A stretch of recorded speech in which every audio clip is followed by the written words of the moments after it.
Isaiah. That's how we're starting off. Yeah, right? we're starting it off with that. Alright, hello guys, I am Fraser2098. And I'm Sam Eden TV. And welcome to us reacting to Durarara XX Shou 2. Season 2. Well, yeah, technically it's Season 2, right? I would class it as Season 2 Part 1, considering what they're doing. Yeah, Season 2 Part 1 of a three-parter anime series for Durarara, one of my favorite franchises, and so is Sam's favorite franchises. I just had to go Izai. That's the way you gotta go. You gotta say that. Cause... Not franchises, anime. Oh, anime. Well, no, there's a lot of franchises being mentioned in this anime, is there not?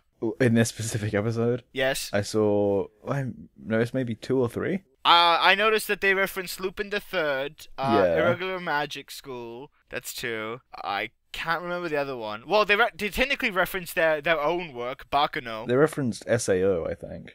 Oh yeah, SAO, Gun Game. Oh yeah, and Baccano, so there's at least 4. And Baccano, so there's about 4. Anyways, let's get on with what happened in the episode, eh? We spent about a minute talking about useless stuff. Anyways, so what ended up happening in the episode was, let's see, it kind of starts off with Salty running away from the police yet again, and it does the thing where it goes back in time to explain what happened to what's happening now, kind of thing, which is actually interesting, and that's what I give Durarara so much respect in because of the storytelling. So Salty is running away from the police, and she creates this fake black kind of curtain, if you will, with her like on a bike, and they fly away, but she's actually on the rooftop and whatnot.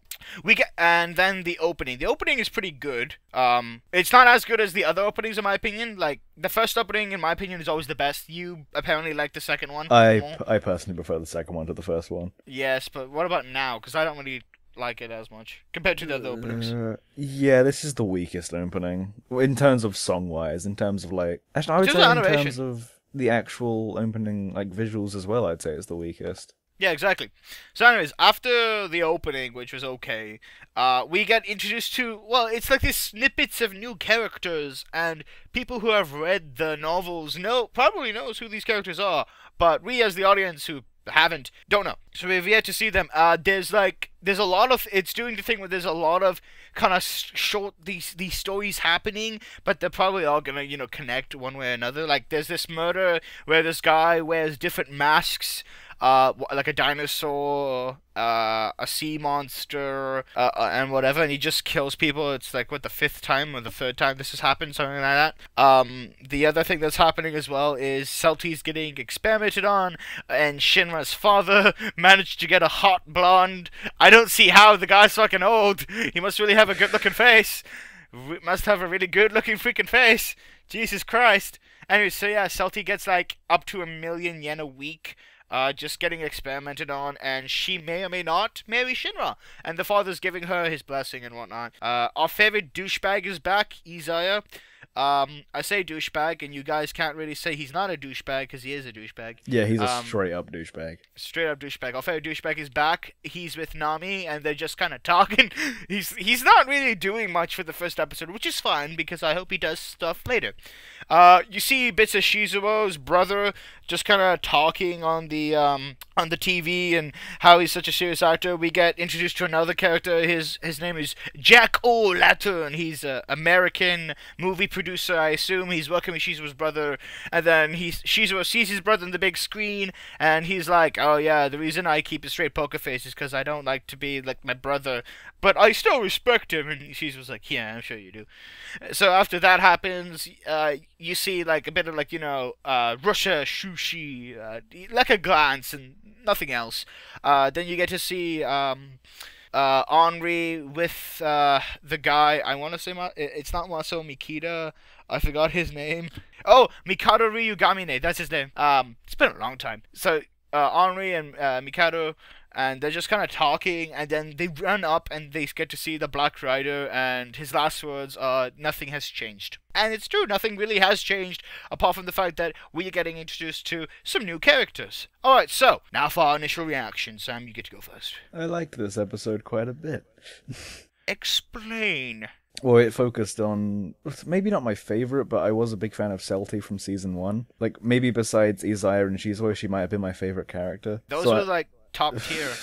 Yeah, they were top tier. So I'm glad she got quite a lot of focus on. Not a lot happened in this episode, did it? Well, you can't really say that because a lot did happen, but nothing big. Yeah.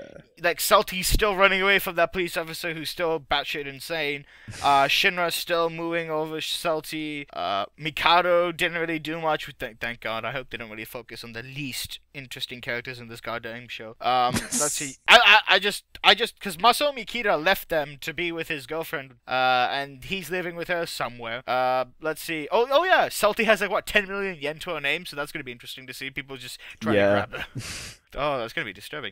Anyway, so you got that. You got the fact that Shinra's father married a hot blonde. You can't forget that, Sam. Didn't see that coming. Weird. Like, yeah, stuff like that happens, but it's still weird. Yeah. God, that was weird.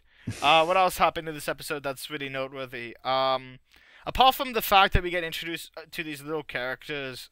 Well, I say little. They could be like main characters coming up soon. Who knows? Yeah, it's very possible that they're major players in this. Yeah, especially those Izai's sisters are now actually being kind of focused on now. I think the fandom was just like, ooh, we want to see more twincest. So I yeah, liked that his happened. sister in that one scene. Like the one that wouldn't shut up and spoke a million words a minute, and then just started kickboxing that weird sandbag.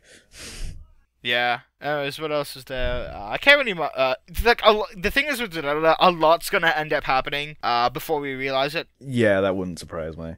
And then it's all gonna connect together somehow, some way, and then it's gonna be like, oh, the oh snap moment. Oh yeah, a lot of references again. I love the fact that we got to see Isaac and Miria on a poster as idols. As idols, they are idols, guys. Who would have thought? Who would have thunk it? Anyways, that has been the initial reaction. If you guys haven't seen Durarara, you